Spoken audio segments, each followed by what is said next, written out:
Hey, gang, we're back, and it's Superman Day. As of the recording of this episode, it's Superman Day. Yeah. Yeah. Yeah, we're celebrating Superman Superman Day. For anyone watching this is a little late, but now you know exactly when Sal and I recorded this. Yeah, you can tell from our attire. We're very Yeah. excited. I'm thrilled. I got to see, you've seen the behind the scenes video that they released? I did. Yeah, I actually saw it by accident because I was trying to. Sometimes I try to avoid stuff, even though I have to be careful how much I say right now. I know. About how much it's like that came out. We could say that's cool. So I was actually watching a trailer for a movie called Him, the new Jordan Peele. It's not he's producing it, but Jordan Peele's producing this horror movie. Okay. I had never even heard it before. I was watching it, so I watched the trailer for that. And I have that rule. I told you I usually only watch the first trailer. Yes. I guess why I should amend this rule. I will watch the teaser and then I will watch the first trailer. And then I'm out. So, like, for example, Fantastic Four, I watched the teaser, and then I watched the trailer that came out this week, and now I'm out. Yeah, you have to be. Now I'm out. I did it. I can't watch anymore. Which that also was super, super awesome. That trailer was great. Yes. But, yeah, so I watched the Him trailer, and I was like, this looks freaking dope. It was a great horror movie. Like, I'm excited. And then it ended, and I wasn't paying attention, and then it immediately started the behind-the-scenes thing, and I was like, well, I guess I'm watching this now. All right, let's do it. Like, I knew it was like, we think you like Superman. So we're gonna show you the Superman thing. Yeah. But yeah, everything looks cool. It's great this Superman Day. I got a bunch of stuff here. So DC was kind enough. They sent us these cool Superman Day boxes. Yes. They came with the shirts and came with a really nice note. It was just a cool, very nice. I'll keep this and probably put comic books in it, more than likely. And then I got. The Summer of Superman special came out this week that Mark Waid and Dan Slott and I did with Jorge Jimenez, Balin, and there was a surprise Dan Mora epilogue, which we didn't really advertise to people, but we wanted to show you how these things are all connecting because, and we'll probably talk about this more in the next video, but it's like the story from All In, right, continues into, and also with the stuff we were doing in Superman. This isn't even out yet, but this is the Superman trade, the Rise of Superman trade. And that continues. We get to tease of that. We've been kind of teasing stuff about All In and what happened. Yeah, the Lex Luthor special had an All In reference to it. Kind of, we're putting stuff out there. It's funny because I think sometimes people want us to just explain everything. They want us to just be like, here's the map of all of it. But it's like, I like when if you're reading the books, you start realizing there's connections and you're like, oh, that happened here. Oh, that connects to this. Like if you're really looking. And then yesterday we announced the Superman 28. We showed that cover with Superman versus the Legion, and we'll start exploring that story because in here, spoilers, so anyone hasn't read this yet, we revealed that where Booster is at, sort of the mystery of where Booster is really at and how the Legion characters have him held captive and why they have him held captive. And so we'll get into that really, really deep in Superman 28 that comes out in July. That'll be a really big story for Superman that I'm really excited about, and that will lead to 29 and 30 are pretty crazy, and 31 is nuts, and it keeps going. I mean, it's like I know what happens in issue 36 right now, so it's like this is all getting pretty nuts. Yeah. Not to jinx myself too much, right? but it's exciting, man. Yeah, it's a good time to be a Superman fan, I think, right now. I mean, the fact that we have the movie coming, the books are rolling, there's a lot of really cool stuff out there. I just feel like. Yeah, all we need now is a video game. I don't know anything about that. I'm just saying. No, it's true. Yeah. And I won't even weigh in on it. I'm just going to say, I agree with you. Yeah. Yeah, that's all we need now at this point is like a cool Superman video game. And there's other stuff. There's so many Superman toys coming out. And I'm really excited about everything. Superman. I feel very thankful to be working on a Superman comic right now. It's just been really fun, too, like what I've been doing the last few years. And now we're just in this groove with it. Right now we are a little event build heavy a little bit, but we'll eventually get back to just Superman having fun stories, kind of what we were doing before. But right now we're definitely in that zone of like ramping up for really big stuff. I think it'll surprise people the direction the book takes in. People are going to, I think I told you maybe, it's like, it's going to really surprise people. All right, then we're back. Okay. Yeah. All right. But yeah, I'm just excited about where we're at with Superman and the stuff that we're doing. So I'm I'm really excited. I'm very happy with the book. I hope people check out 28. We're gonna probably talk about 28 a lot as we get to it. It just came out. So it's like I think the more and more we reveal things, and you start seeing the different covers that are coming, I think people will be really surprised by it. But yeah, Superman Day. I was really pumped up. It was kind of funny. I've touched before. I don't really look at the internet anymore. Like my assistant does that for me basically. But today I actually did look because of Superman Day, and it was just nice to see people posting art and posting what they were doing and wearing the t-shirts and stuff. It was when I saw you were wearing one too. I was like, yeah, hell yeah. You are in the epicenter of it at this point. You're writing Superman, and all this other Superman stuff is happening.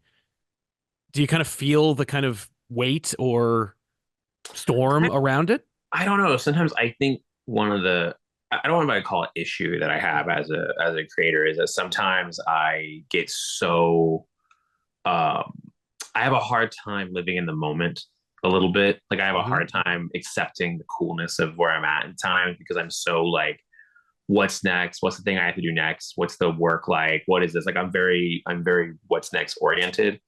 And so I have a really hard time slowing down and being like, oh, wait a minute, this is actually pretty cool right now. I should like appreciate it, you know?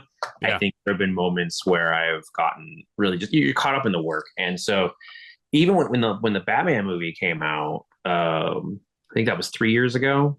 When that movie came out, I was actually writing Batman when it came out. And I was just like, but it was the same thing because I was, when the Batman movie came out, I was in the middle of writing Dark Crisis. We had already announced it, but it hadn't come out yet. It was just like I was really in that storm already. So it was like I didn't get a moment to be like, oh, like life is so weird that this is where I'm at. And that's still the same right now a little bit, where it's like I'm writing Superman. I mean, dude, it's crazy. Like every time I get a new collection or something like that, I'm like, I remember the days where it was like, oh, I would kill for a DC job. So it's like the fact that here I am, I have this DC library and I'm writing Superman when a Superman movie comes out.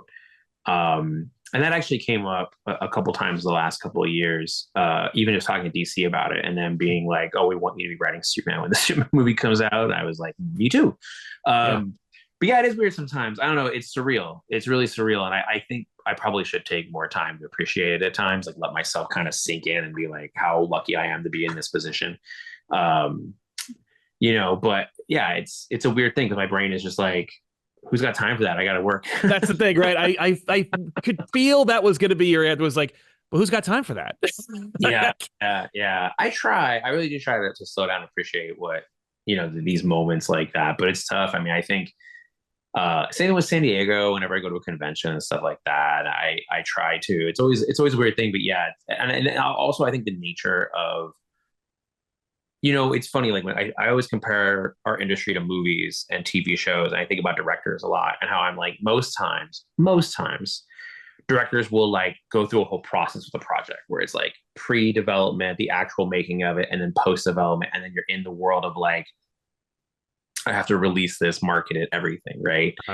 And not always, but in most cases, they don't really dive into the next thing until after that process is over. And so they really do get to have this kind of like arc with it, where when they're out, don't get me wrong, a lot of times they're working on other stuff by then, but it's a different experience where it's like comics is constantly by the time a book comes out, I'm so far out in my head and the work I'm doing that it's almost a like, oh yeah, that came out. I'm glad we're here.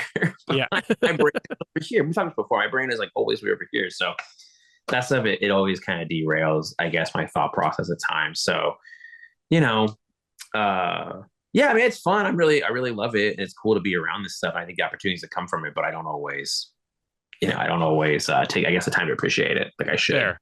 Yeah. Cool. So yeah, we had told people last week. So today we were gonna do three things. We were gonna talk about Superman a little bit, which we just did.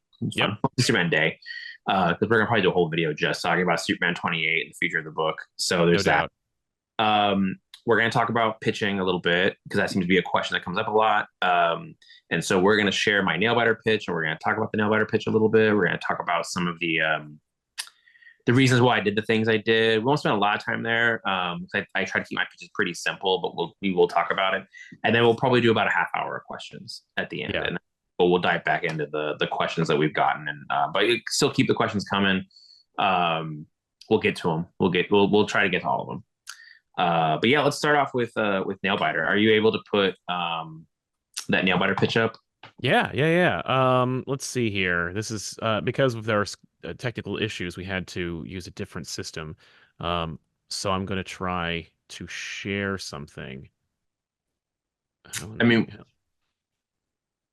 How the hell do I share my screen in Zoom? Well, I don't know if you want to share your screen. You might have to just when you edit it, can you put it in?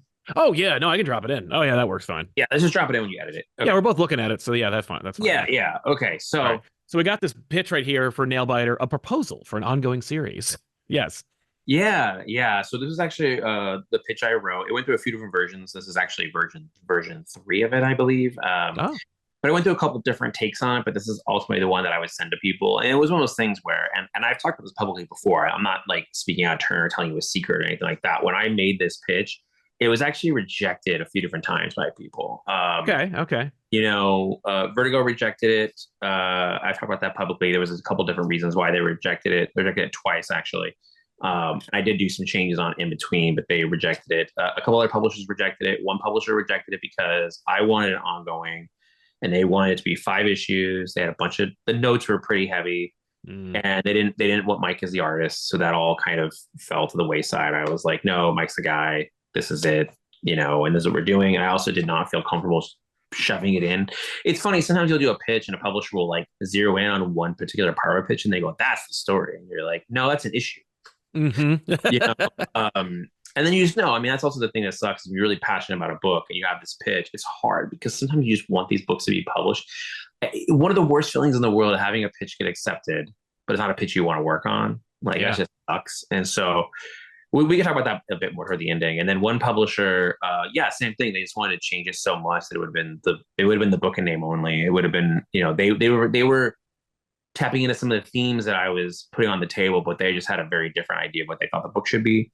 They were, it just didn't work out. And so I was really thankful that, when I took it to Image and Eric Stevenson saw it, he got it. Like, he was like, I understand this, and was like, let's go, let's get to work. What do you need? What's up with this? When can you do it? What's up with this? And then it was a bit of like, show me some art, show me your progress. And so we just updated and then here we are. It came out. And I'm really proud of it. Still, I think one of my favorite works I've ever done. But it all started with this pitch, and I've talked about this before. Like, when I come in with Nailbiter, and this goes a lot of questions people have had in the past about developing ideas. So one of the things that happened with this book was I went and I was on an airplane. I knew I wanted to do a book about serial killers. I knew I wanted to do a book about small town. And I started figuring out how to do them together. And I was doing all this research about, and I'd actually had written a short story called Nailbiter that was completely unrelated. It was like a personal short story I wrote. I debated trying to get it out there, publishing online or something like that. And we were talking about like a 5-page short story, right? Like a novel written short story, right? And I had all these things that were just kind of floating around. And then I was on an airplane and I was doing research on the Zodiac and started thinking about how the Zodiac had been in the same small town that I grew up in at one point. But I knew that in the 80s, there were other serial killers there. And I remember saying on the plane, like, why would there be so many serial killers in such a small area? Like, it seems so random. And then I was like, oh, they were born there. And that's what clicked. And then all these ideas that I had suddenly had a home. And I had written a version of this pitch that was maybe too much of its influences, right? So it was like I was really thinking about Silence of the Lambs a lot. And at one point, there was a version of this where Warren was going to be locked up. And it was going to be like Silence of the Lambs, where Finch would go to see Warren at prison and then go back to the town. And I had all these scenes in my head of like the long drive to this prison and back and stuff. It was just very Silence of the Lambs, very Silence of the Lambs. Yeah. And then I started being like, it was funny. I was thinking about Dexter, actually. And I was like, Dexter, I think Dexter would have been really interesting if at some point if a lot of people believed Dexter was a serial killer but couldn't do anything about it, they couldn't prove it. And he was just around, like I would start going on this. There's a lot of story paths that I was going down. And then I was like, oh, that's interesting. What if Warren's free? He's not locked up. And then at one point I was like, oh, it's like 48 hours, something like that. Or maybe they release a person from prison to do this thing to help him with the investigation. And I was like, no, what if he's just free? Yeah. But so that's when I rewrote this pitch. And I actually, there's one thing with this pitch, because if it's on the screen, I'll show you a cheat I did. That's kind of funny. I this before. I always try to keep all my pitches down to 1 page. And what's funny about this pitch being down to 1 page is that I actually made the borders on the sides thin. And I made the font smaller to make it fit on the page. This is probably realistically maybe a page and a half, but that was part of my cheat. because I was still operating under, and I think now this is very different, but there was a time where if you were talking to a publisher, whether Marvel, DC, Dark Horse, Oni, Image, whatever, I don't think Image does this actually. I can't speak for Image. But a lot of publishers, they were still printing out scripts. They were printing the scripts, they were printing the pitches, and there would be a physical copy that would go around. Like they would have meetings with physical copies, or they would literally print them out and use that for the redlining. And then now it's really different. I mean, it depended. Some people it would be like notes in the document. Sometimes it would be like written up stuff. I mean, I definitely have had times where I've gotten notes in the comments of a script on the sides. But so that was part of the cheat here, was because I was sort of like, I just want to make sure like this person can't scroll through. And it's funny, I've heard stories about in like Hollywood side of things where every once in a while when somebody gets a script and they see the PDF size and the script is like 300 pages, there's like, nope, I don't have time for that. I'm not gonna. Never gonna happen. If they're looking at like a TV pilot and it's like 100 pages, they're just like, nope. Yeah, never gonna read it.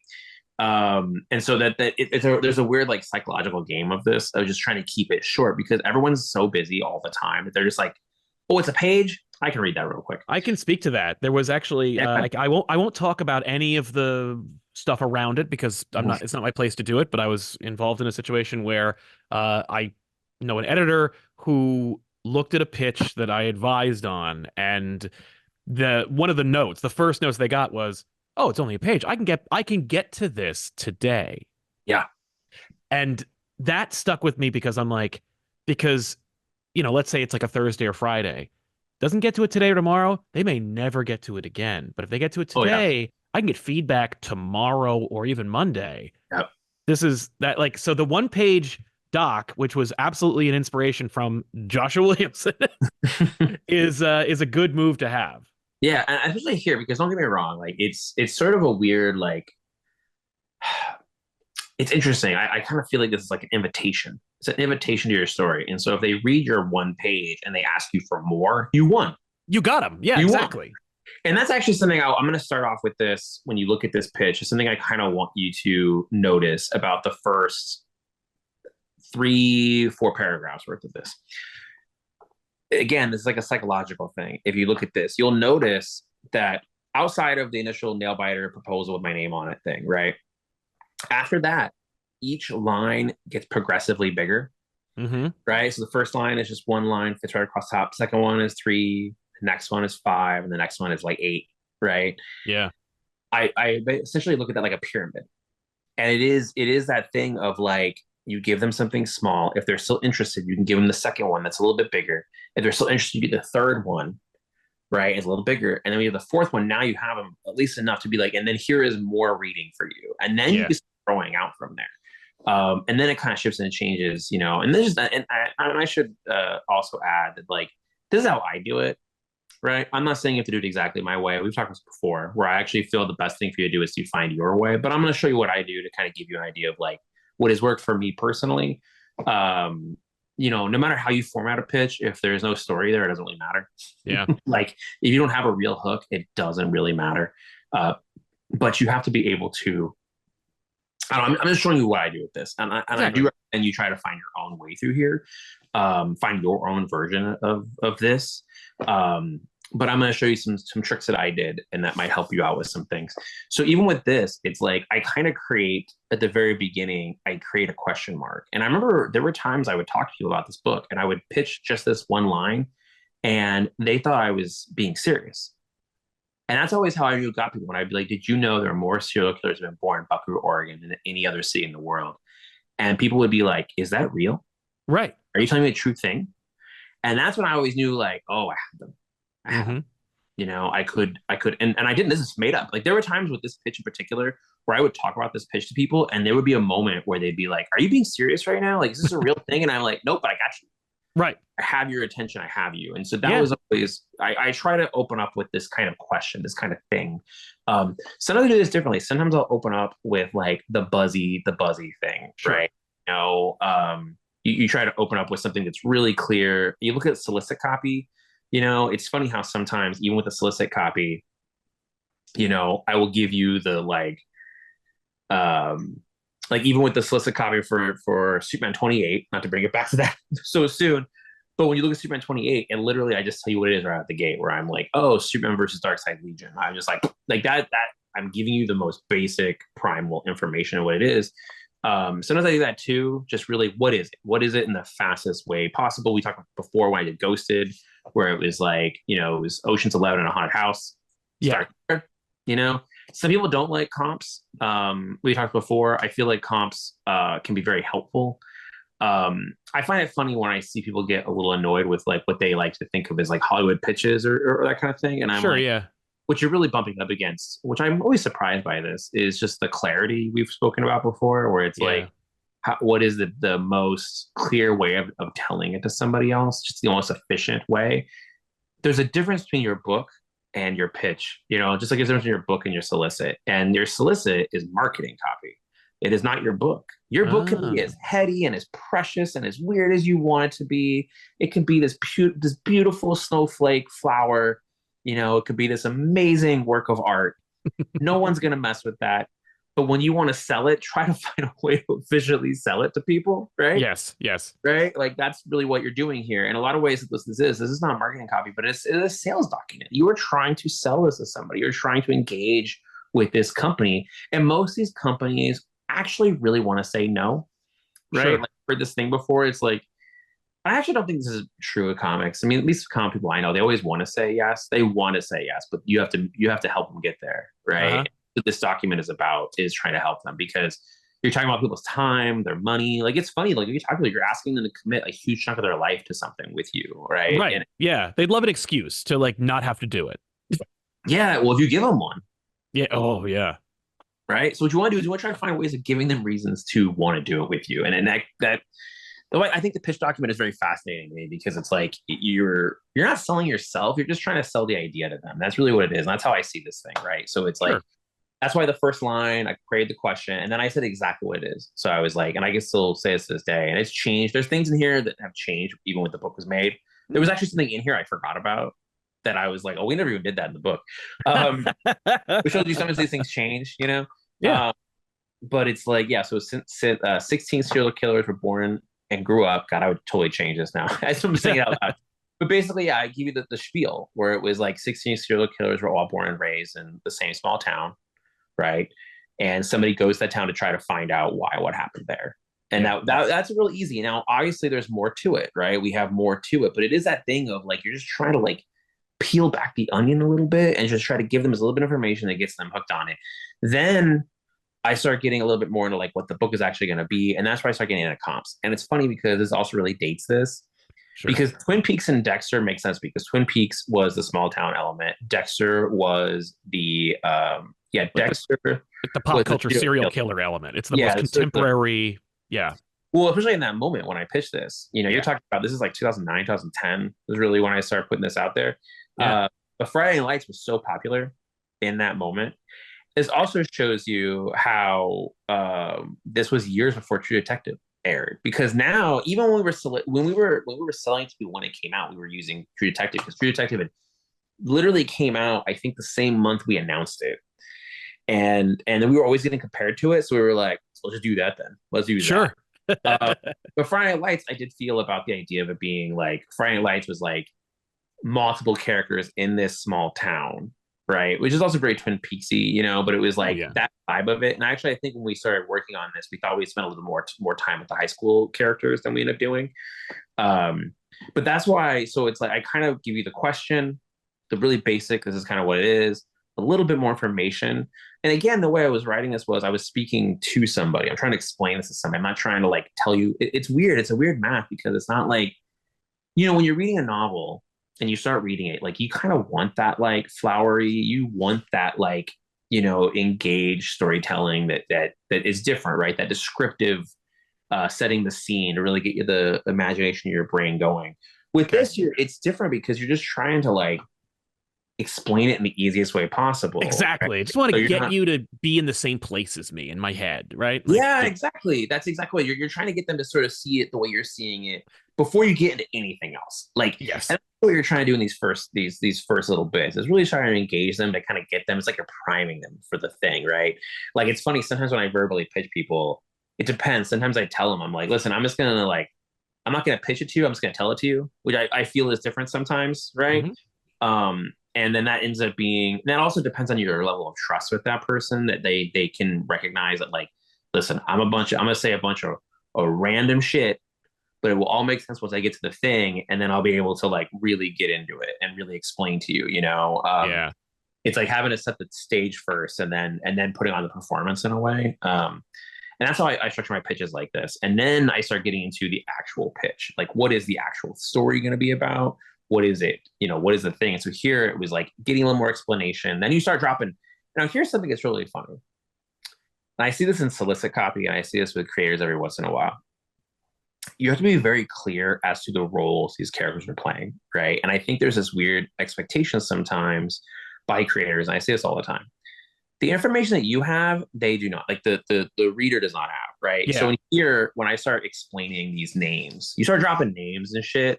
Like, it's crazy. You'll read a pitch sometimes that is like, you know, all these like fantasy names of fantasy locations, and you're like, you have no context for what any of those things mean. You know, Yeah. it's like, I do think about when Brian De Palma saw Star Wars for the first time. We've talked about the story before, right? Where Brian De Palma, like George Lucas screened it for Spielberg, De Palma, Coppola, and Scorsese. Yep. I think that was the crew. They all watched it, and they were all like quiet and awkward. And then they went to dinner at this nice restaurant, and they had like a private room. And then Brian De Palma was finally just like, "What did we just watch? Like, I have no idea what was happening. You got to give me some kind of context." And then he was like, "Well, if you're trying to do it like those old movie serials, you got to give me the scroll then." And the scroll kind of set the context. In a lot of ways, that's how I see these first few bits. Is like, I'm giving you a little bit of the thing, because the reason why I bring this up in the pitch here, it's like when it comes to the two characters, which is funny in here because in the book we changed his name to Elliot Carroll. I do not know why, and I actually don't know why it's Charles Cole here. I don't remember why. Just give you some distance, right? But Yeah. if anyone's like a big Nailbiter fan, they're reading this, they're gonna be like, some of these names are wrong. Like how Nicholas Finch was an NSA agent in the pitch, but he is not in the book. Like, he's Sure. not in the book. But you guys, the reason why I say this is because I'm talking about this is you have to tell people who these people are. So it's like, I'll read the solicits where they're like, you know, Jim Bob finally meets the great Lord of Darkness, Hibbabob, or whatever. And you're like, what? Like, why? Why do I care? And also, Yeah, like, so these names, I'm getting tripped up, right? It's yeah, like there's so you have to you have to say what they are. And don't get me wrong, you can get in that stage where you're just using those characters' names and stuff, but you have to, especially in the early days, it's like, this is the FBI agent.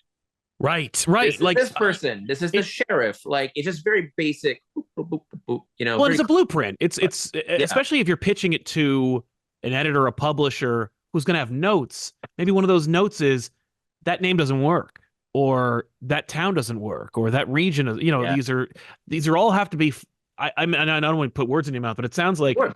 any element that's flexible needs to be treated with that level of like the whatever the opposite of preciousness is. You know, where it's like, Yeah. you know, this is the FBI agent.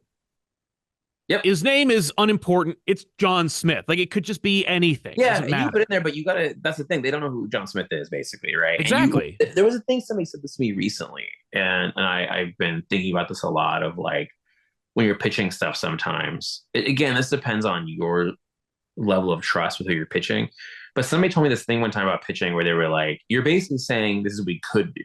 The word "could" is used a lot, right? Yeah. So like, could be this. This could be what we do.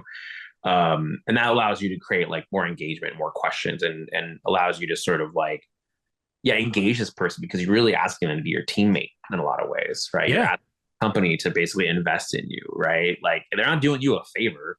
Like, it's a job interview. I mean, that's really what. Something to look at this, like, what's weird mix, where it's like, this is a job application / resume / I mean, I know that's kind of mercenary to think about that, but you know, that's just kind of the reality, and that's not a thing of like. I guess it's funny to think about like the art of the pitch and that kind of stuff, because again, I want to say this: the book is its own thing, and if you're like, this is my work of art, that nobody can mess with that. That's you. That's you on the page, right? This document is not that. So it's okay to like get in here and be a little more mercenary and a little bit more like salesman ish, you know, because again, you're this is a pitch document. It's not your story. Yeah. So I think sometimes people get caught up in that a little bit, and they get really precious about it, and you have to be able to recognize that it's not the actual book. right? And so the book is the place to get like that on, Yeah. right? Something different. So with this pitch, I really structured it with like, and then here's the actual thing, and you're constantly creating question marks in here, right? So it was like that was the thing where if you'll notice, almost so the first line ends with the question mark. Then when you get the second section, that does not, but the third line has a couple questions in it.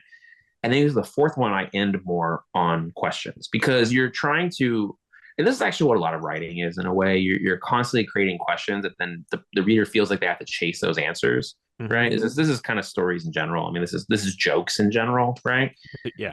You're creating questions, and that's the thing. Like it's funny because I mean, I've heard this from different people. Like Bendis has talked about this. I've heard John Romita Jr. talk about this, but I've heard a lot of pros talk about this, where it was like, every issue needs to end with some kind of question. And that doesn't mean literally like, who are you? It literally means like, is there new information that the reader feels like I have to know what that is? Is there a character, whatever? It creates a question. It creates it. That's what cliffhangers are. Are they going to live through this? Like all those things. But then that's also true of every page. Like every page needs to create something that makes you feel like, oh no, I need to know what happens next. Yeah. And I go to the next one. But what I've heard from people talk about that is you can even take that even further and be like, every panel is like that, every word, and that gets really fascinating. So looking at that, like everything is really about just like kind of, in a lot of ways, you're just asking this person to constantly follow you on this journey. And I feel the same way with the pitches. Like you're just trying to create the situation where you're asking a question that the reader is like, I care. Right. I want to keep going. And so that's why with this, I did a lot of that, where it was even with like, why Nailbiter, talking about Warren himself, and then getting into the twist. And now here's something I think about this a lot. I know people have different opinions on this. I always feel like your book has to have two twists. One of the things that's really fascinating is you'll read a book and the name, the solicit, the preview, everything is all telling you the concept. And then you read the book and the first issue is just the concept. There's no extra oomph to it. There's no extra like, oh, there's more to this than I thought. And I think that's something I always try to do, where it's like, I always try to keep one thing secret. I mean, I'll give you an example is look at Invincible, right? Like Invincible is like, you go into it being like, okay, it's this story about this kid who has basically, his dad is Superman and now he has his dad's powers. And it's this cool, like Peter Parker-ish coming of age story for this kid's superhero. But we know the real twist was, oh no, his dad's like this alien invader is going to kill everybody. Is going to take over, right? And I know this is like a public story, but originally Robert was not going to do that to like issue 25. And then Valentino was like, do it now. You're not going to get to it, do it now. I think there's layers to that. Like you want to surprise people. And so I think there's layers to that. And so whenever I'm building out my pitches, I always think of both those things, where it's like, what is the thing that you get up on stage, you tell everybody about? And then what is the thing that when they read issue 1, they go, oh no, I didn't know about that. Like, and that can be hard sometimes with spoiler culture, Oh yeah. But I mean, think about like if we had gone and seen Sixth Sense, and which spoilers for Sixth Sense, a 25-year-old movie, but it's meme to hell. Like everybody knows the twist, but like, okay, but yes, if you would open Sixth Sense, like, because the Sixth Sense is just the pitch, the initial pitch is kid sees ghosts. That's it. Yeah. That's a great pitch. Yeah. But that's all there is. And if you're watching the movie with the expectation of it just being, oh, like, I hope that, Bruce Willis helps this kid deal with his ghost problem. Mm-hmm. Yeah. Right on. Okay. That's fine. But what made it a phenomenon was the second twist.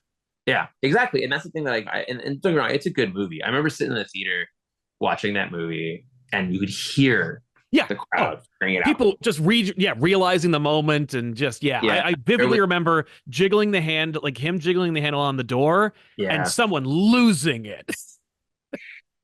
Dude, I remember after it happened, there was a guy that was with us, and he did not get it.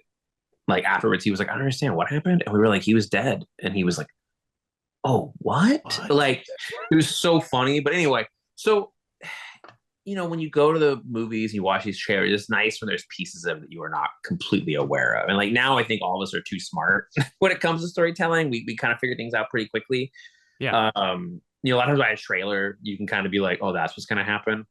Okay, sure. Yeah, like you kind of go into it, but it's nice when it's still a surprise. And so that's what I always think about with these pitches, is I really try to build it around like this extra twist, this other information, you know, and you also want to like surprise, because yeah, if you have, I'm going to call them your reader, whether you're editor, publisher, whoever is reading this, and you have them, Yeah. and then you pull the rug out underneath them, and they're like, oh shit, like again, it's just like, oh man, I gotta know.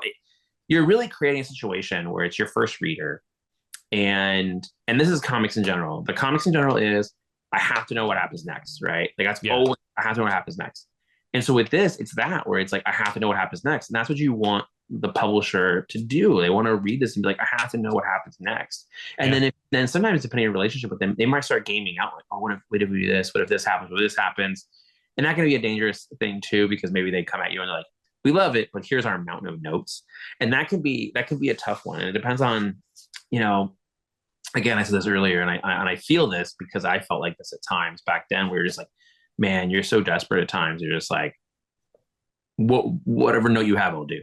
But right. You know, but yeah, and it'll be unrecognizable to the thing I want, because it turns out, and like I think, you know, what you've touched upon a little bit is what I want isn't necessarily even the pitch. Like it's not even that. Like the pitch is my foot in the door. I don't love this thing, and I'm not willing to say no for it. Mm-hmm. You know, and like that's, you need to be in that position where it's like you have this story you believe in, and you're flexible enough to accept criticism and notes, but also rigid enough and devout enough in your story to be like, this is the story, you know, or this is where it's going to go. Well, that was the thing with Nailbiter. We've talked about this, where it was like there were times where, you know, we got those rejections and it was heartbreaking, but you're just like, I felt it in my gut. This was correct. I felt the same with Ghosted though. I was like, I knew, and I felt like with Ghosted in this particular, where it was like, this is my opportunity to be me the most, because I think at that point I was still figuring things out. You know, I'm still figuring stuff out. I think that's one of the parts I'm actually really happy with my career, is I always feel like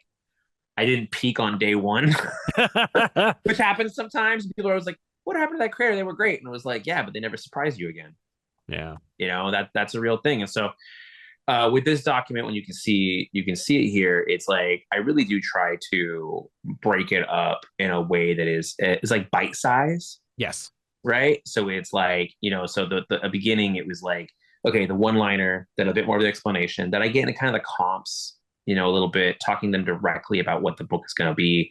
Then I get into the pitch. Like, here's what the book is. This is kind of describing the first issue, or the mystery, right? Like, this person is missing, and this person's trying to find them, and this is why it's a problem. This is what gets in their way, right? Yeah. Like, that whole idea of the very basic, like, who, what, where, why thing. Like, this is kind of that section a little bit.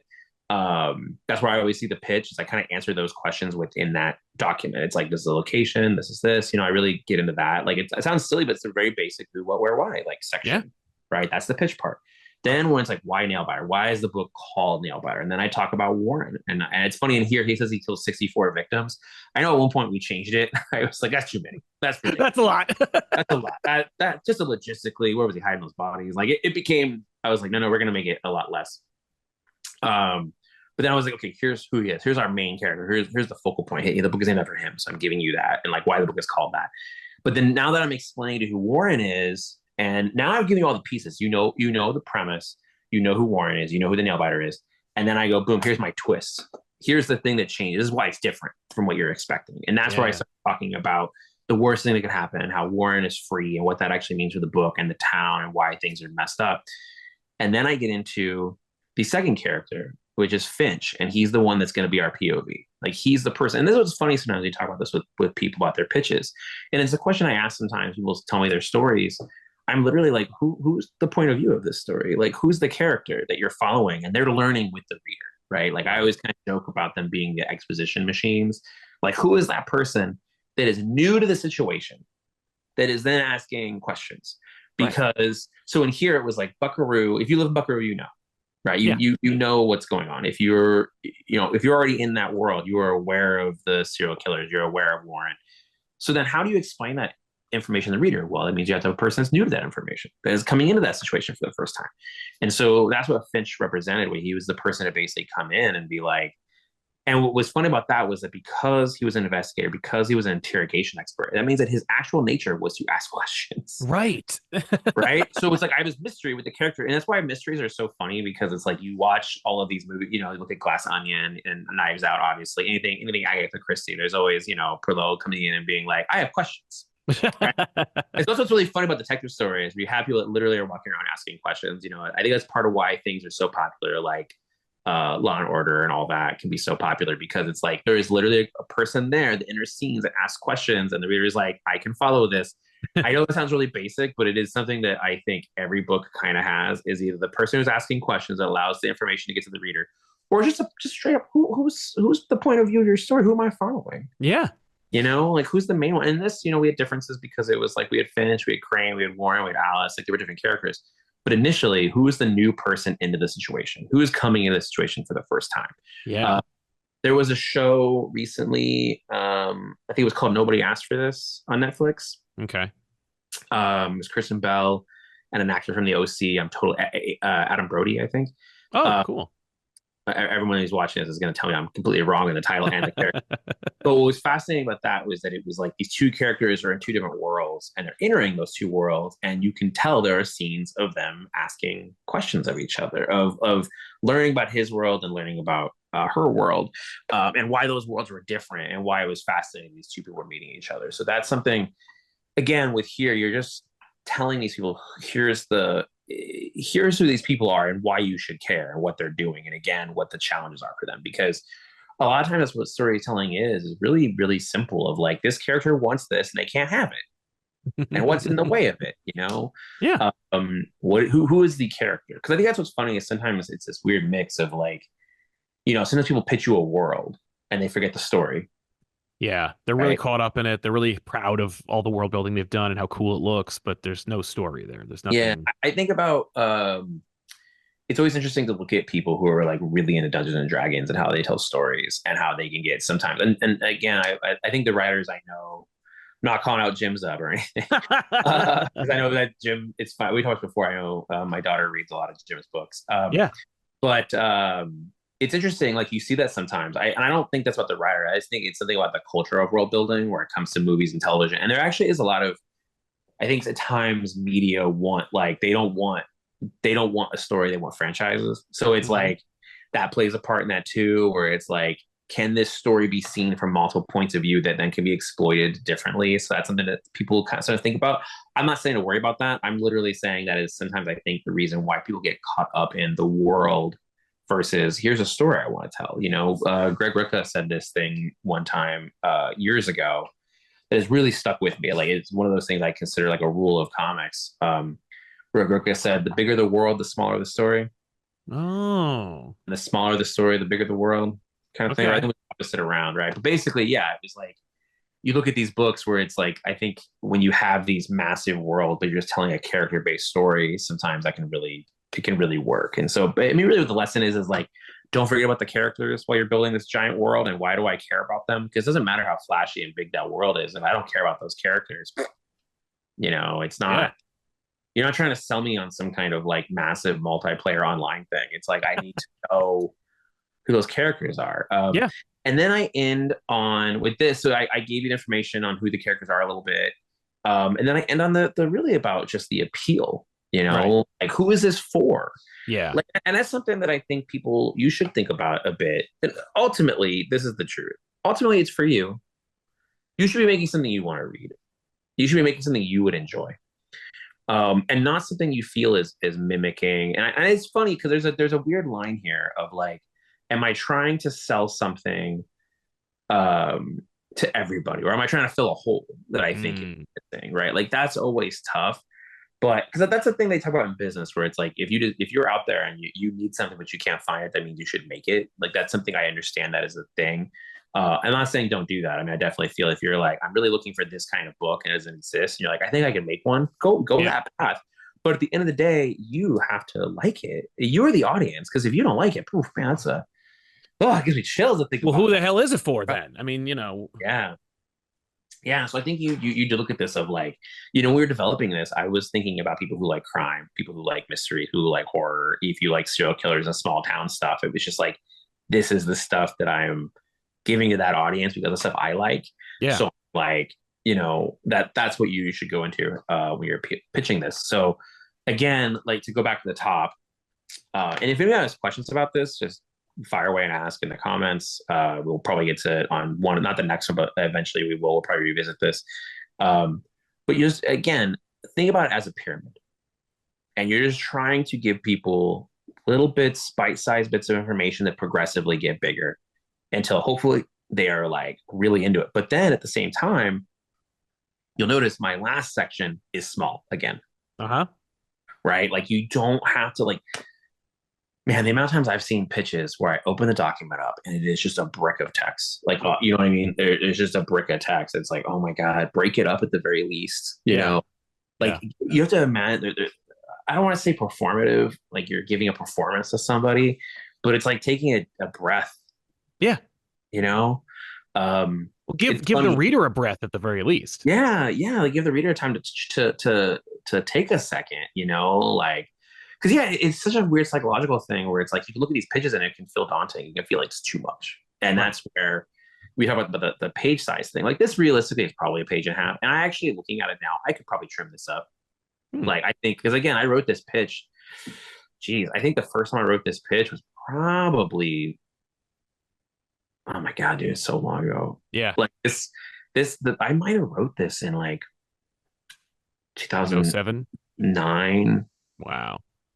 So it's been some time. I mean, 2010 at the least. Yeah. You know, I feel like yeah, I definitely had it in the system pitching people by 2010. So it was definitely around 2009. Like I think it might have been 2009 when I was on the airplane coming down to San Diego Comic-Con that I had. So it's been that long. Like I was on a plane to San Diego Comic-Con when I figured this out. Oh, so that's funny. Yeah, it's been a long time. I can look at it now and be like, oh, there's things I probably take down or rearrange or fit it down even now. Because I'm a little curious about the formatting itself, because it seems to flow and make a lot of sense. But there's questions where I have like, yeah, sure. You know, you have obviously your pyramid system, you have the line, you have the explanation, and then you have like the kind of pitch Hollywood part where this is the property meets other property, asking questions, and then you have like the pitch. But even the pitch doesn't quite do what I've heard and read you should do. Where I've seen descriptions of pitches where they're like, "Don't leave anything," and I think I remember it being, and I think it was in Image Comics' submissions page, where they were like, "Don't hold anything back, don't keep secrets." I need to know every single thing that's going to happen in this story. And I've never seen a pitch that actually does that. No, I mean, I guess what they're talking about with the secrets, where it's like, so the example is that the last page of issue 1, it's in here. So Image knows, but it wasn't something that I was publicly going to say. Sure. Like it wasn't going to be in the solicit copy. I wouldn't say it in interviews. It was you can only really find out when you read it. Like that's where my head was with it. Right. You know, I know there are different pitch formats out there where it's like, it's funny because I've seen some pitch documents where it's just a bunch of questions and you have to answer those questions. You know, you're kind of filling out these documents and stuff. With this, I feel like you're more about giving. I heard this thing recently where someone said God, I wrote it down somewhere because I literally just heard it like in the last week where they were like, you sell them on the promise. Right. There was more to the quote than that, but I don't want to say it wrong. So they were kind of like, you're selling on the promise of this thing, right? Like it's like you were saying, it's like you're not selling somebody a house, you're selling them a blueprint of a house. Yeah, exactly. And that blueprint might change. Right, depending on what materials you run into or what roadblocks you encounter. But like the house will be built. It's just, you know, we're all on board. Yeah. You know, you sell me on the premise and then we adapt based on the, you know, environmental factors that come up. I think one of the but you don't have to tell them how it ends. You don't have to be like, oh well, this is where Warren's gonna end up at the end. Like you don't have to put seemingly the end of the whole thing.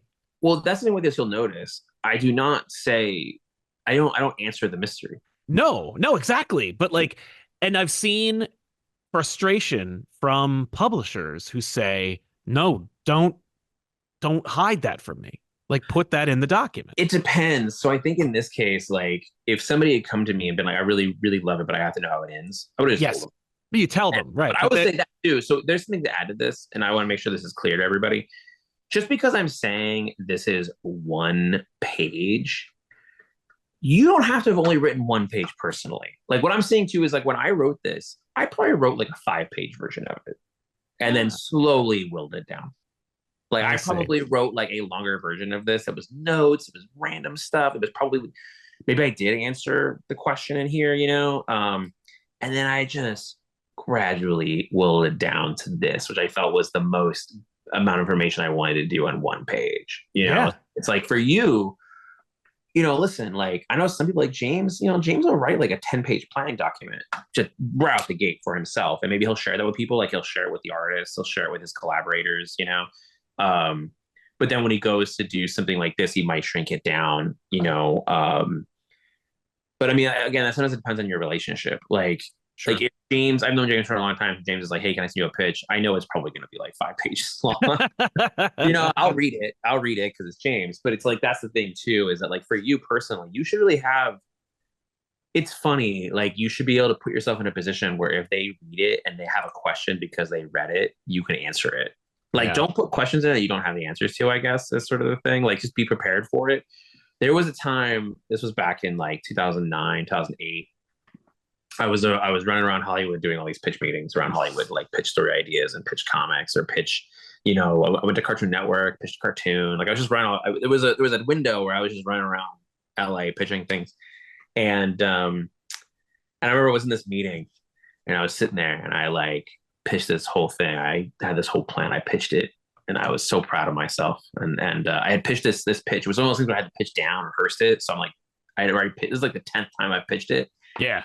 And I remember I pitched it and this guy sitting across from me, we were in this meeting, you know, we're in their like little lounge meeting area. I remember I was leaned over and I was like pitching the whole thing, you know. And you know me, I'm a talker and I'm animated. So it's like, you know, and I remember this guy across me straight up was like, I don't get it. I don't get it. And I was like, oh, what part do you know?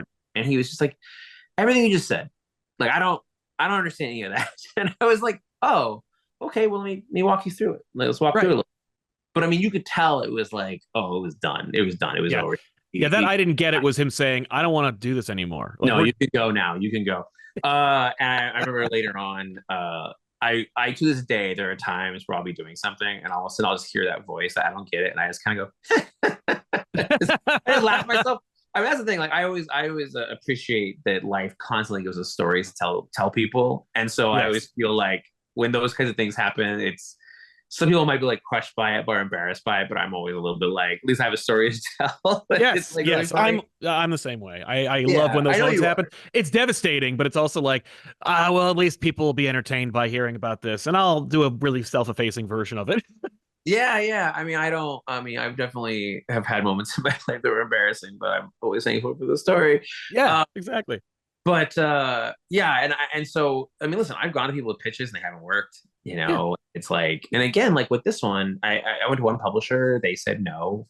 And I went to one publisher and they wanted to change it.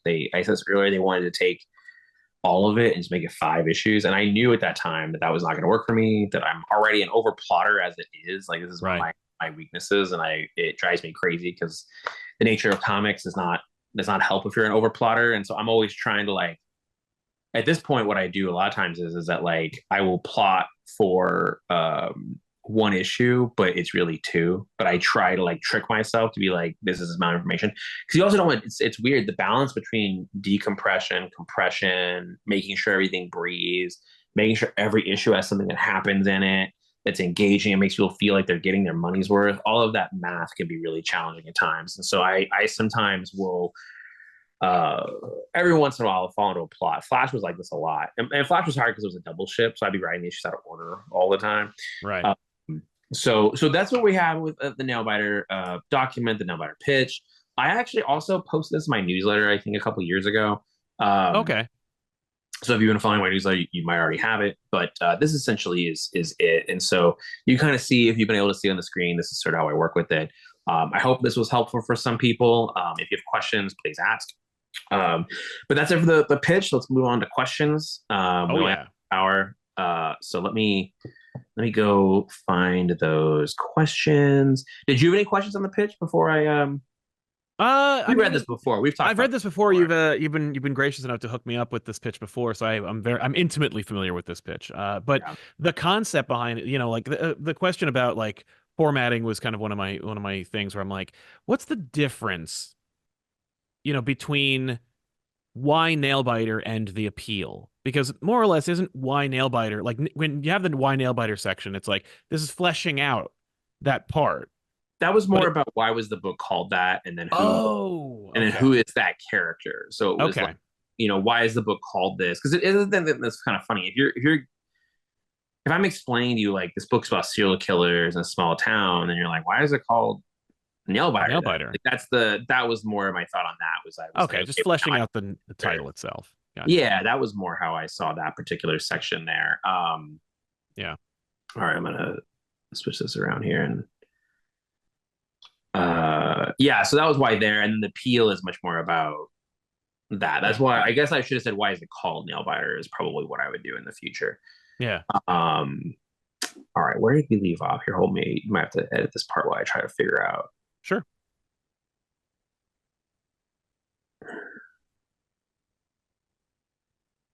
Oh man, yeah, I'm gonna dive into these. Did I do these backwards last time? Did I do top first? I think. Well, oh, that's right. You sorted them, right? You sorted them by I'm gonna do them newest by first. newest first. Yeah. So here we go. Actually, I marked them all off. So like the next one up would Cool. be. Do you ever worry about the market for American superhero comics seems to be dominated by like the William Castazano? Let me see. This is in the 60 or is this something else? Oh, this is in the I 60. found it. I found it. Yeah, I found it. Okay, cool. All right, yeah, we'll start there. And the next one after that is that if you could make any story you wanted. Yep. Okay, cool. All right. Okay, so now we're gonna dive back into some questions. We're gonna get all of them at some point. Okay, the first question here is: do you ever worry the market for American superhero comics seems to be becoming dominated by SY or would-be creators as opposed to simply fans or readers? I don't know. It's a weird judgment to ask of people. I think to assume that they, Aren't would be fans. readers Yeah. or fans or readers. I can't tell you a time. I'm trying to think of this where if I've ever met a creator who was not a fan of comics when Yeah. I met them.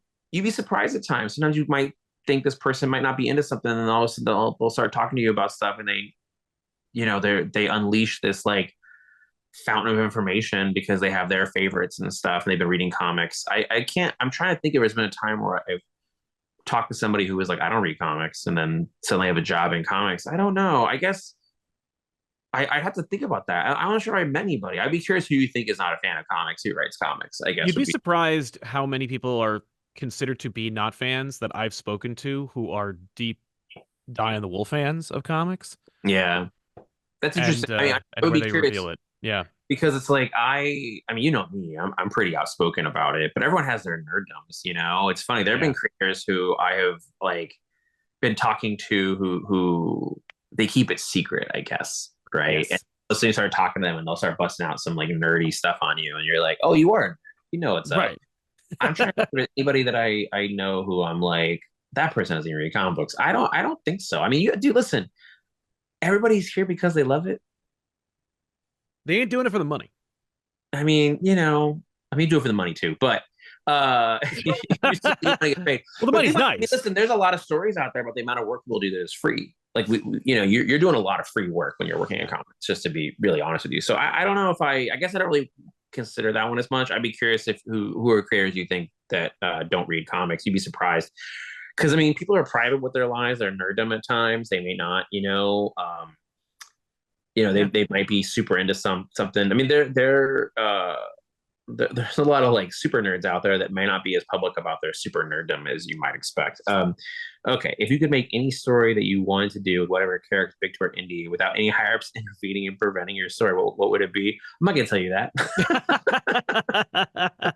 Listen, I feel very lucky. Listen, this is the thing about comics. Like, there's really, if you're willing to do the work, there aren't as many guardrails as you think. It's about convincing somebody. So if you're talking about like indie side of things, I mean, you can make. You just got to hire someone. You got to put them in. That becomes a matter of money and time at that point. Of like, if you want to get out there and make a crazy comic book, there's very little to stop you. Don't get me wrong. There might be some stuff, but it's like that's just a amount of your team of people. Can you get an artist wants to draw this with you? If you guys are passionate about a story, getting out there, and then with the big two stuff. I mean, I feel kind of lucky that like I've been told no a few times. Mm-hmm. I've been told no a few times. I've had to say no a few times. But usually there was a reason why, and so I don't know. I feel like it's all a matter of, in some cases, I think some ideas are a matter of time. Yeah, just hang on to that. That's actually Yeah. if fans of this show have ever gone back and listened to like the scores of interviews that I've done over the last like decade of content creation, Zub has a really funny observation about it where he's like, I don't tell anybody my ideas. Every idea I have, I keep it to myself. Like I've never gone on a podcast and been like, man, I had this idea 12 or 13 years ago that I really wanted to do. Now since it's been like that long, there's no point in me like hanging on to it. He's like, nope, it all goes into a thing. And then one day I get to tell it. He's like, Yeah. there Yeah. was It one depends story that on. he did. I think it was a Murder World. He's like, I had Murder World, and that was, you know, gonna be a thing. It didn't become a thing. I never told anybody about it. And then they were like, we want to do this thing that's kind of like this. And he's like, I've got that. That's funny. I brought up the stuff we're doing right now with Dark Side and the Legion.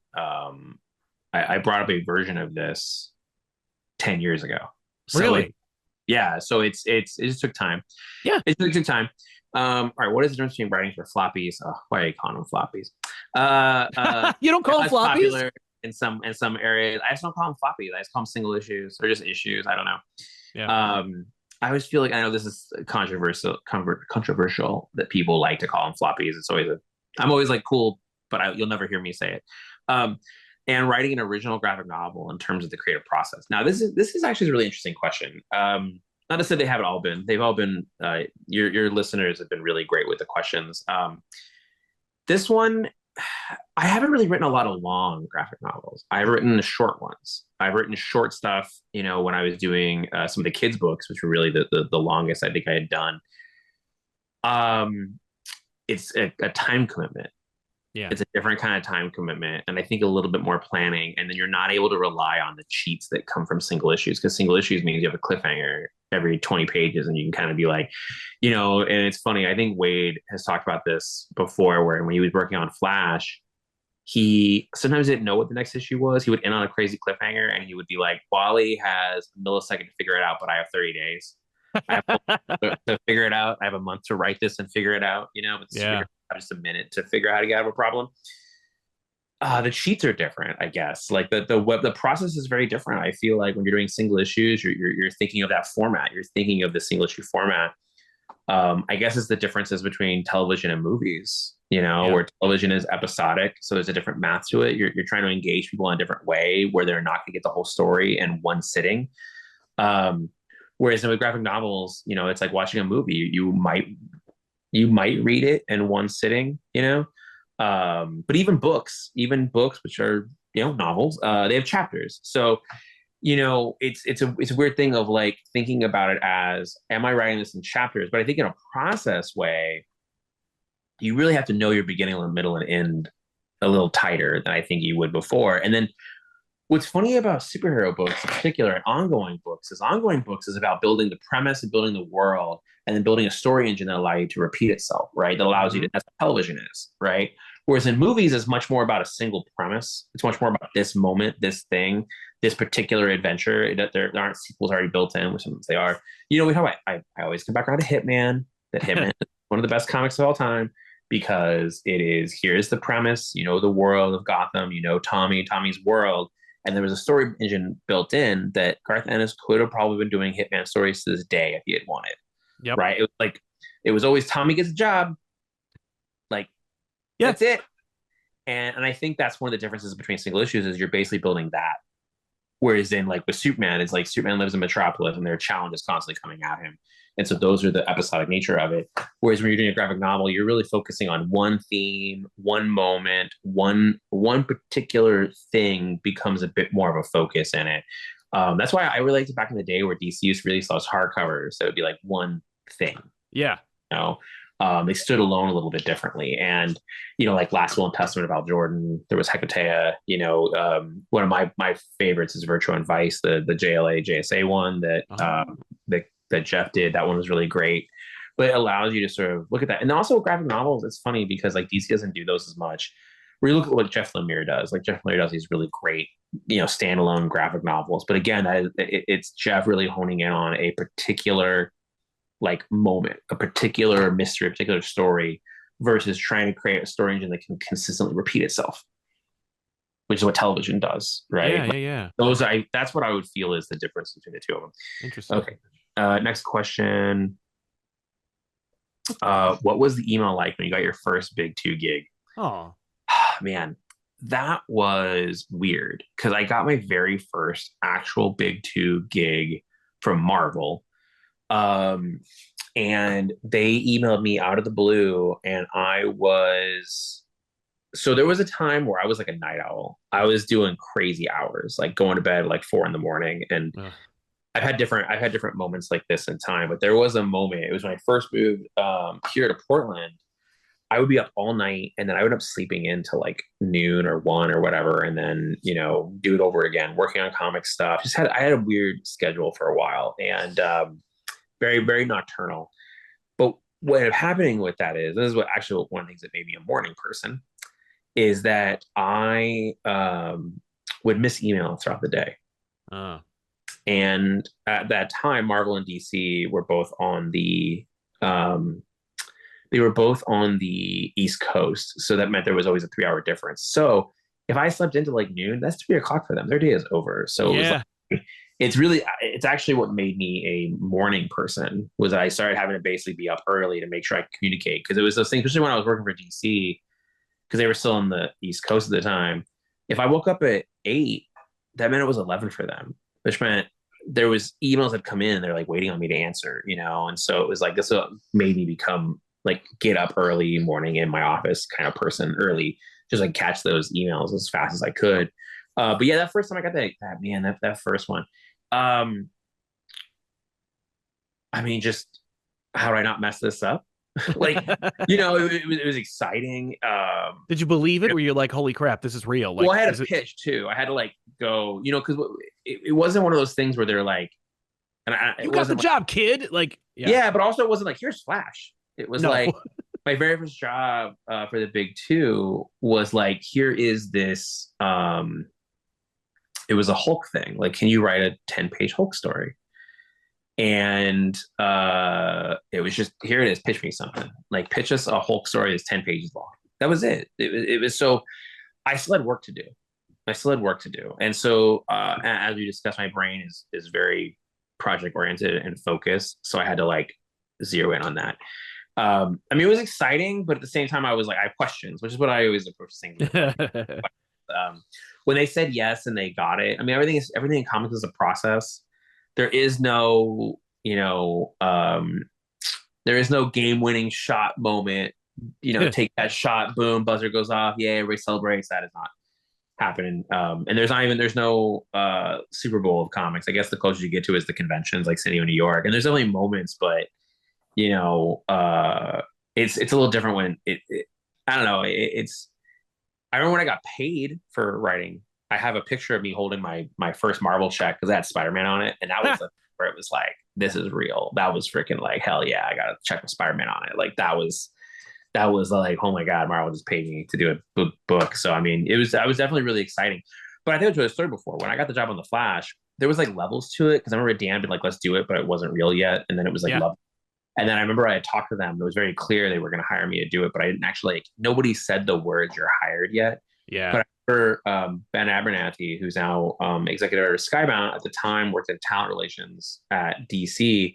He called me because he basically was like, DC is flying you down to talk about Flash. I mean, I think everybody at DC knew I had the job. I remember talking about this with Venditti one time where Venditti knew I had the job before I did. Yeah. So I didn't know for sure. Like, it wasn't until Jeff said the words, "you're writing Flash," when I was in the office. But this was about that. I remember Ben Abernathy called me and he was like, hey man, they're going to fly you down on Tuesday. This is going on. It's going to be a 1-day trip. They're going to talk about what you're doing, this whole thing. But he was like, so are you and the wife going to like pop the champagne and, celebrate a little bit this weekend? And I was like, no, man, I'm gonna do the dishes. Like, that's what I gotta do. I gotta do the dishes. Like, and it's funny. I feel like I flip back and forth between optimistic and pessimistic. So I don't allow myself, as we've been kind of talking about, I don't allow myself to celebrate too much. This is a quick one. Is Red Canary sin? No, read Birds of Prey. That's true, actually. Yeah, you should be reading Birds of Prey. Birds of Prey. No, Uh, don't. Yeah, uh, moving on. yeah, I don't like to answer too many questions. If you're asking me questions about process, but if you're asking me questions about like storytelling or other people's books or other people's decisions, I really can't dive into that as much. You know, it's like I try not to talk about other people's books or other. I try to not dive into stuff that I feel like is in my business at times.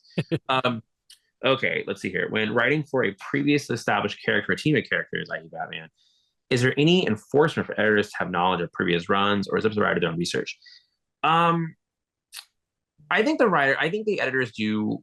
They'll talk to you about it because if you don't know anything about that character, if they come to you and they're like, "What about this character?" You're like, "I don't know anything about that character." Yeah. If I was an editor, I don't know. I'd be torn on that. I mean, I always go to people and I say, "What do you?"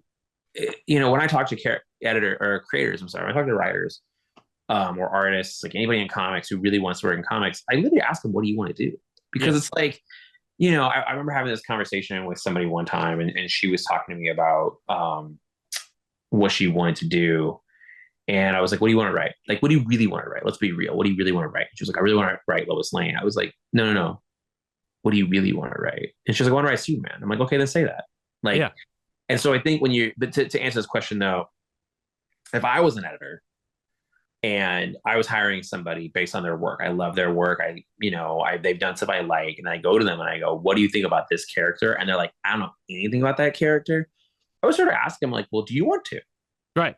Like, if you want this job, you probably need to do some reading. I can give you recommended reading if you're open to it. If you're not interested, you know, there are DC characters that I'm not interested really in writing. I love them, but I might not have a thing for them. Exactly. You know, there might be there's corners of the DCU that are blind spots for me. You know, I know a lot, but there are characters out there that I might not be interested in really writing, or not feeling like I love them from afar. You know, Yes. to bring them in. But I do think if I was an editor, I would try to be like, you should try to read a little bit. You know, we had this conversation last time. Don't just read the hits, read the continuity a little bit. Like, go out there and Yes. find the stuff that's you. You know, because there's so many different levels of what is the best. Because you might have cult favorites, you might have the ones that everybody agrees upon. And that's one of the best comics of all time. You know, Yep. but then it's like, you know, what are those ones? I mean, we have this question. It's like if you go to somebody and you're like, this person's never watched a movie in their life. Yes. And they're like, I would really like to watch movies. Would you only give them movies that won Best Picture? Right? No, you got to give No. them an experience of like what it's like to watch movies on a regular basis. Yeah, and what are movies that you love? Like, just give them out there to people. Let's see here. Well, and while you're looking, what the other example, like the Yeah, hardest sure. one, it's so funny because like when someone's like, I want to get into Batman, you're like, here you go, bam, bam, bam, bam, bam, bam, bam. But even then, it's so expansive. The hardest one is Spider-Man. I don't know anything about Spider-Man. I saw maybe with one of the movies. Mhm. Where do you start? I would give them Ultimate Spider-Man. That's what I do too. Yeah, that's it. I would give them Ultimate Spider-Man. Like, I mean, I would just be like, because then eventually you get to Miles, and it's like that. I would just be like, here you go. And listen, there's other books you could give them. I had this conversation about Superman recently. There was a question somebody asked, and I was sort of like, it's so funny because it's like we come from a generation of discovery Mm-hmm. where it was like we had this conversation before of like discovering things on cable, discovering things on TV, discovering comics, like walking into a comic store and being like, boop. One of the first comics I ever bought with my own money was Wolverine 50 because it had that dope cover. Oh, the yellow one, just like top Yeah, secret. I have it right Yeah, over here. Yeah, the top secret. I have it like right over here. yeah. I bought that with my own money, and I knew who Wolverine was by then because my friends were like so hardcore into Wolverine.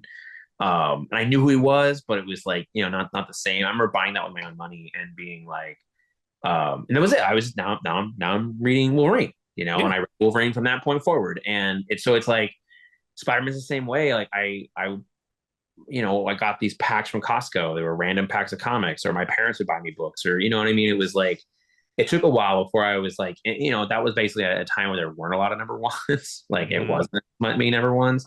The stories have definitely been building on each other for years and years and years. Yeah.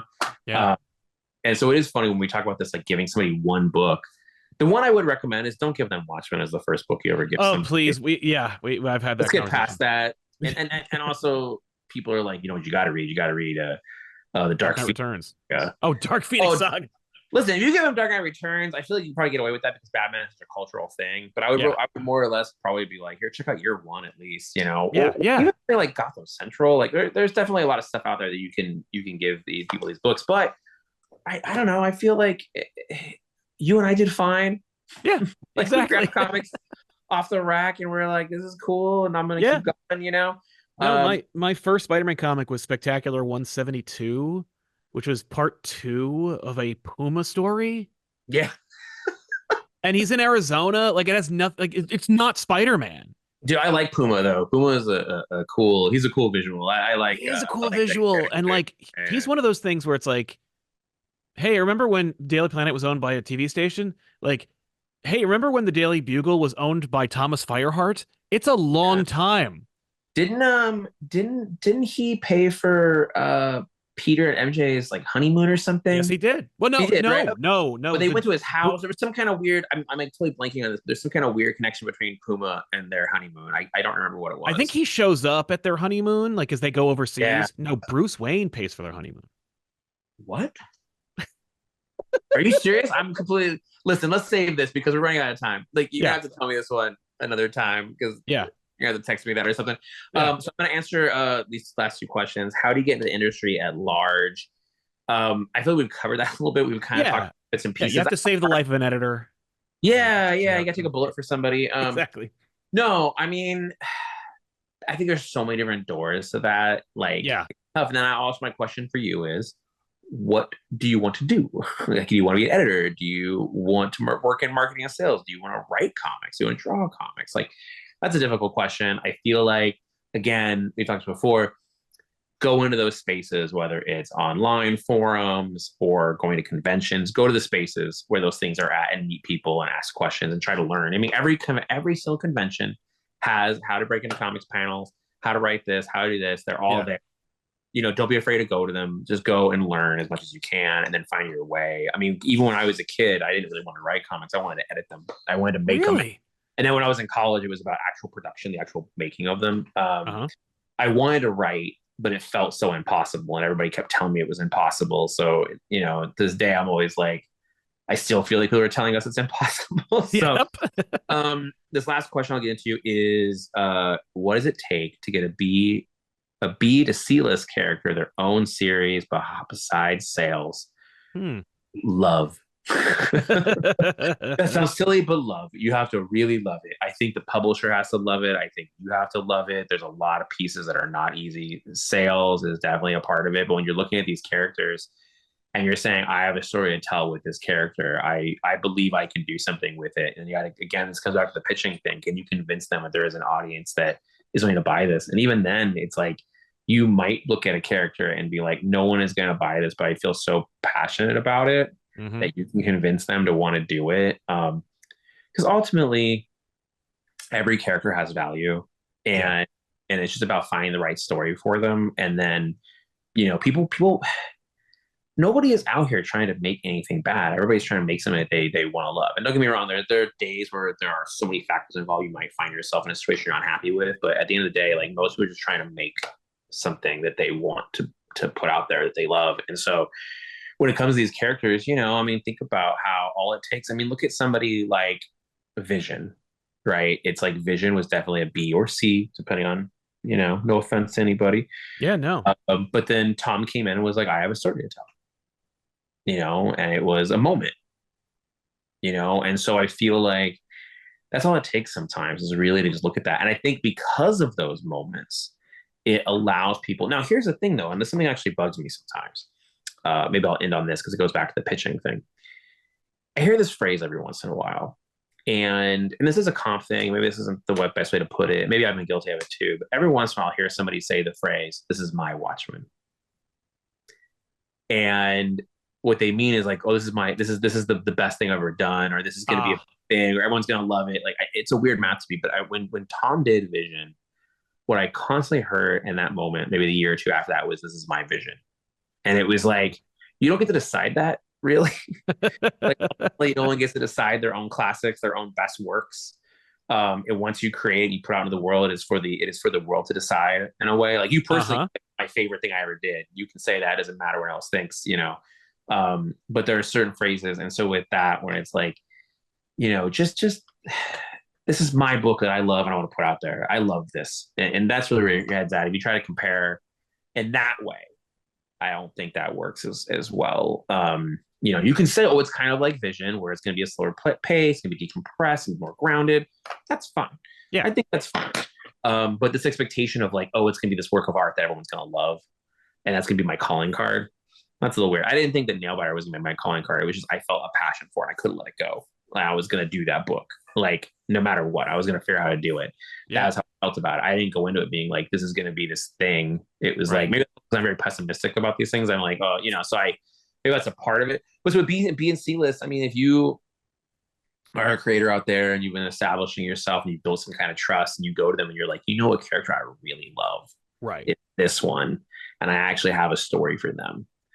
Can I pitch it to you? And then it does become, there's layers, a lot of decision makers when it comes to one DC, they have to make a decision. And they do have a moment of like, is this worth it? Can we make this? But sometimes they'll take those risks. You look at it, you measure the risk, and then they will sometimes take them. Yeah. I've had this conversation a few different times, but I told you this story before that years and years ago. I went to how to deal with editors panel, and it was being run by Stephen Wacker. And Jeff showed up. That was like the whole thing, but nobody went to it. But there was a thing he said there that also stuck with me, where he was like, we have the encyclopedias too, right? He was like, editors have them. You're not going to suddenly show up and be like, what character you haven't done in a long time is this character. They're probably aware. They probably thought about it. There's probably reasons. You're not impressing them with your knowledge of this 70s character nobody's heard of. They probably heard of them.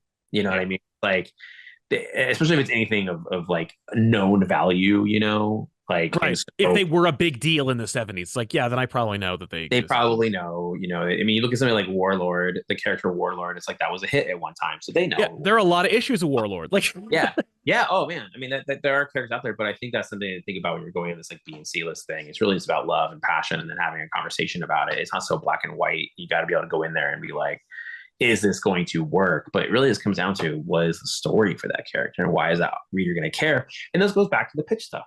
It's just like, how can you engage with your audience to make them care? I mean, I've had this, I guess I'll end on this before we go.